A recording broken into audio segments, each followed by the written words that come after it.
Hello, Maurieo. In this video, Maurieo makes a topo. Alright, here we are. This is the area where we're going to make the topo. Mostly in this area we were just trying to produce contours to get an idea of the surface so that we can design some building plans and pads and things to go on the area. So there's not a lot of topo detail to be picked up. I have, however, used the edge of this path around here as a boundary of the surface that I am going to create. Because the main purpose of this exercise or this video is to show you how the contours have been produced using the survey software. I have also drawn a string around here which I went round the outside of the area and picked up a string there just on the extent of the surface that I'm going to create.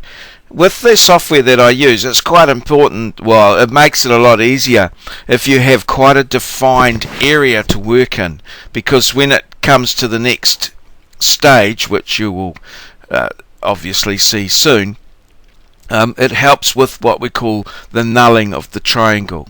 So in the first instance I went round and defined the extents and also defined I took spot heights in the middle. I started off taking spot heights in defined sort of areas where there was quite noticeable changes in the grade, like for instance at the bottom of slight banks and the top of various areas. Once I had done that and got all those detailed areas, spot heights in those, I then just walked backwards and forwards across the area, trying to as evenly as possible taking what we call spot heights.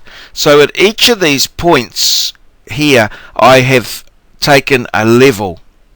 So I have the level all in relation to one another. In fact, I've used an assumed level, and my origin of levels is a point down here, there's a bridge here, just by the bridge, that point, and I've given that origin of level an assumed RL of 100.00.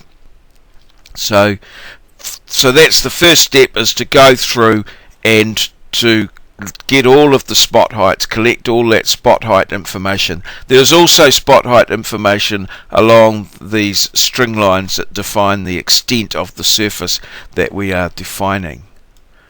So all of the spot heights are loaded into the survey software, and then we triangulate the data, which essentially means that triangles are drawn through the data with the spot heights at each corner or each node. And you can see here the triangulated irregular network that has been created, usually called a tin. Now it's actually this triangulated irregular network that defines the surface. Once the triangulated irregular network you're happy with what you've got, then from there we calculate the contours, and I'll talk about that a little bit later on. But it's quite important. There are some things that you can do with these. You can swap the triangles, or flip the triangles.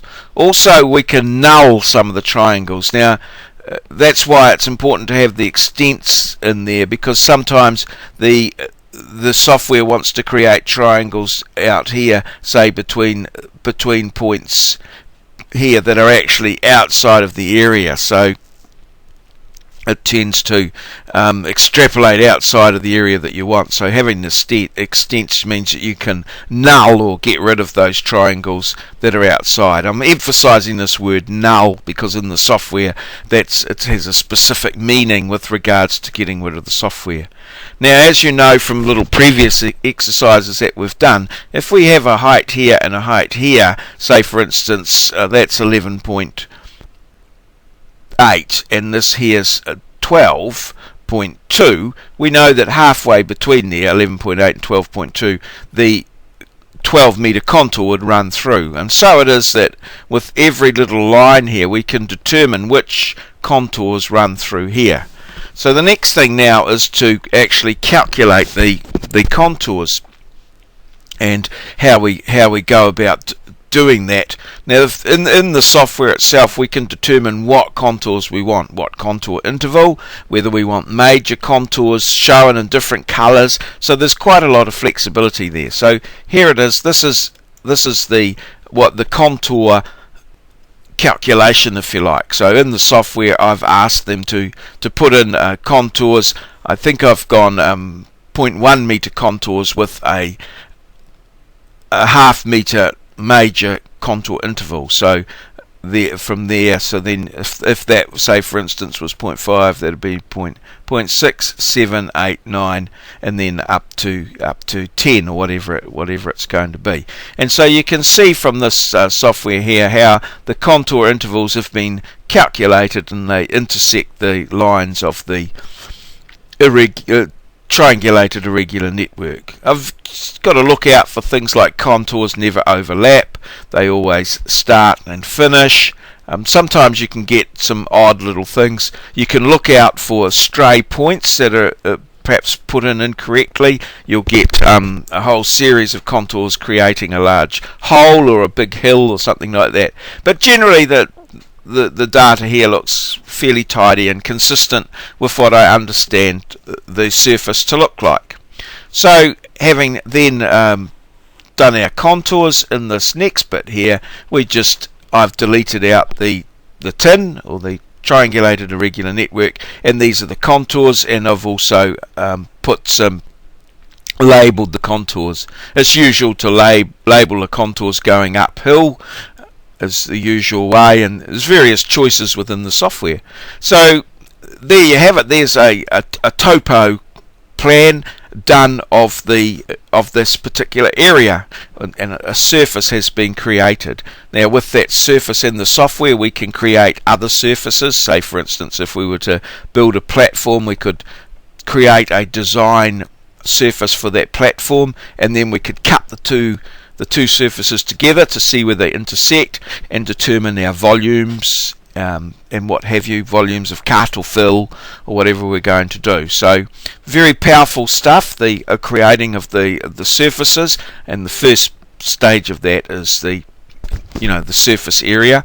If we're earthworking this area, we can maybe do other surfaces at different times. If we were to strip the topsoil, do another surface, work out what volume of topsoil we'd stripped. If we were doing big cuts and things like that, again we can do all our volume calculations for payment purposes and what have you. So there it is. This here is like a topo plan focusing on the shape or the contours of the thing. Not a lot of detail in this, and there's other ones that do have more detail. So there you are. Maurieo makes a topo.